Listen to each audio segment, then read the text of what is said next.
आज चीर कुंवारी नर्मदा की कथा सुनाते हैं। नर्मदा की प्रेम कथा लोकगीतों और लोक गाथाओं में अलग अलग मिलती है, लेकिन हर कथा का अंत कमोबेश यही है कि सोनभद्र के नर्मदा की दासी जुहिला के साथ संबंधों के चलते नर्मदा ने अपना मुंह मोड़ लिया और उल्टी दिशा में चल पड़ी। सत्य और कथ्य का मिलन देखिए कि नर्मदा नदी विपरीत दिशा में ही बहती दिखाई देती है। नर्मदा और सोनभद्र की शादी होने वाली थी। विवाह मंडप में बैठने से ठीक इन वक्त पर नर्मदा को पता चला कि सोनभद्र की दिलचस्पी उसकी दासी जुहिला में अधिक है। प्रतिष्ठित कुल की नर्मदा यह अपमान सहन न कर सकी और मंडप छोड़कर उल्टी दिशा में चली गई। सोनभद्र को अपनी गलती का एहसास हुआ तो वह भी नर्मदा के पीछे भागा, यह गुहार लगाते हुए, लौट आओ नर्मदा। लेकिन नर्मदा को नहीं लौटना था, सो वह नहीं लौटी। अब इस कथा का भौगोलिक सत्य देखिए कि सचमुच नर्मदा भारतीय प्रायद्वीप की दो प्रमुख नदियों गंगा और गोदावरी से विपरीत दिशा में बहती है, यानी पूर्व से पश्चिम की ओर। कहते हैं कि आज भी नर्मदा एक विशेष बिंदु विशेष से सोनभद्र से अलग होती दिखाई पड़ती है। कथा की फलश्रुति यह भी है कि नर्मदा को इसलिए चीरकुंवारी नदी कहा गया है और ग्रहों के किसी विशेष मेल पर स्वयं गंगा नदी भी यहाँ स्नान करने आती है। अतः नर्मदा नदी को गंगा से भी ज्यादा पवित्र माना जाता है।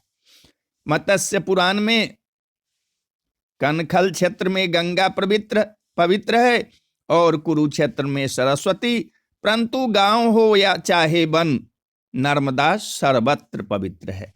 जमुना का जल एक सप्ताह में, सरस्वती का 3 दिन में, गंगा जल उसी दिन और नर्मदा का जल उसी क्षण पवित्र कर देता है।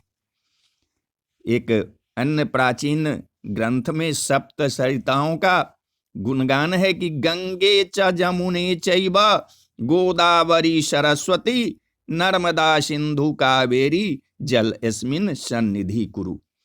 इस कथा में नर्मदा को रेवा नदी और सोनभद्र को सोनभद्र के नद के नाम से जाना गया है। नद यानी नदी का पुरुष रूप। ब्रह्मपुत्र भी नदी नहीं नद ही कहा जाता है।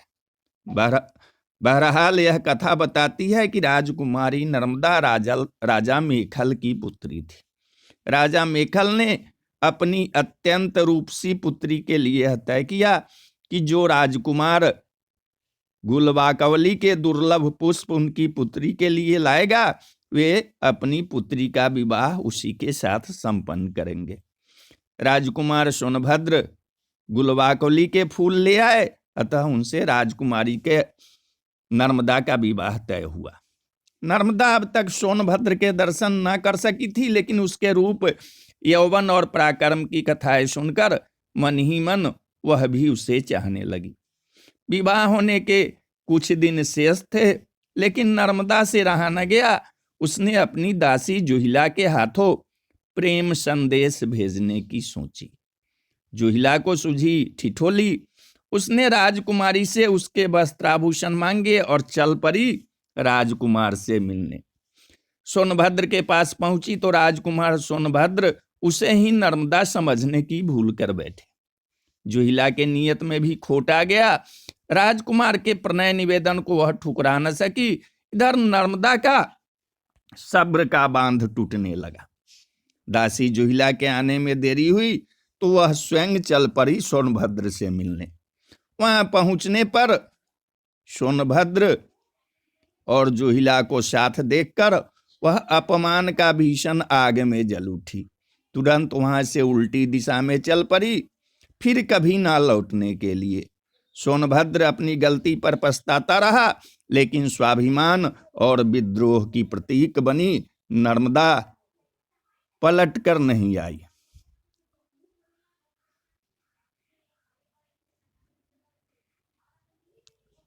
अब तीसरी कथा सुनिए कि कई हजार वर्षों पहले की बात है। नर्मदा जी नदी बनकर जन्मी, सोनभद्र नद बनकर जन्मा। दोनों के घर पास पास थे। दोनों अमरकंटक की पहाड़ियों में घुटनों के बल चलते, चिढ़ते, चिढ़ाते, हंसते उठते। दोनों का बचपन खत्म हुआ, दोनों किशोर हुए। लगाव और बढ़ने लगा। गुफाओं, पहाड़ियों में ऋषि मुनि और संतों ने डेरे डाले। चारों ओर यज्ञ पूजन होने लगा। पूरे पर्वत में हवन की पवित्र समिधाओं से वातावरण सुगंधित होने लगा। इसी पावन माहौल में दोनों जवान हुए। उन दोनों ने कस्में खाई जीवन भर एक दूसरे का साथ नहीं छोड़ने की, एक दूसरे को धोखा नहीं देने की।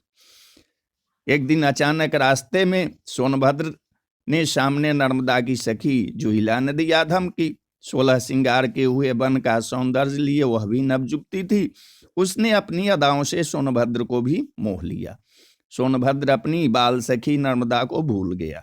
जुहिला को भी अपने सखी के प्यार पर डोरे डालते लाज न आई। नर्मदा ने बहुत कोशिश की कि सोनभद्र को समझाने की, लेकिन सोनभद्र तो जैसे जुहिला के लिए बाबरा हो गया था। नर्मदा ने किसी ऐसे ही असहनीय क्षण में निर्णय लिया कि ऐसे धोखेबाज के साथ से अच्छा है इसे छोड़कर चल देना।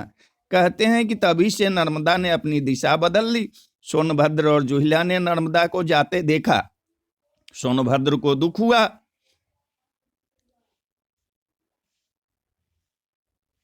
बचपन की सखी उसे छोड़कर जा रही थी। उसने पुकारा, नर्मदा रुक जाओ, लौट आओ नर्मदा। लेकिन नर्मदा जी ने हमेशा कुंवारी रहने का प्रण कर लिया। युवावस्था में सन्यासिनी बन गई। रास्ते में घनघोर पहाड़ियां आई, हरे भरे जंगल आए, पर वह रास्ता बनाती चली गई। कलकल छल छल का शोर करती बढ़ती गई। मंडला के आदिम जनों के इलाके में पहुंची। कहते हैं कि आज भी नर्मदा के परिक्रमा में कहीं कहीं नर्मदा का करुण विलाप सुनाई पड़ता है। नर्मदा ने बंगाल सागर की यात्रा छोड़ी और अरब सागर की ओर दौड़ी। भौगोलिक तथ्य देखिए कि हमारे देश की सभी बड़ी नदियां बंगाल सागर में मिलती है, लेकिन गुस्से के कारण नर्मदा अरब सागर में समा गई। नर्मदा की कथा जनमानस में कई रूपों में प्रचलित है, लेकिन चीरकुंवारी नर्मदा का सात्विक सौंदर्य, चारित्रिक तेज और भावनात्मक उफान नर्मदा परिक्रमा के दौरान हर संवेदनशील मन महसूस करता है। कहने को वह नदी रूप में है, लेकिन चाहे अनचाहे भक्तगण उनका मानवीयकरण कर ही लेते हैं। पौराणिक कथाओं और यथार्थ के भौगोलिक सत्य का सुंदर सम्मिलन उनकी इस भावना को बल प्रदान करता है और वे कह उठते हैं, नमामि देवी नर्मदे।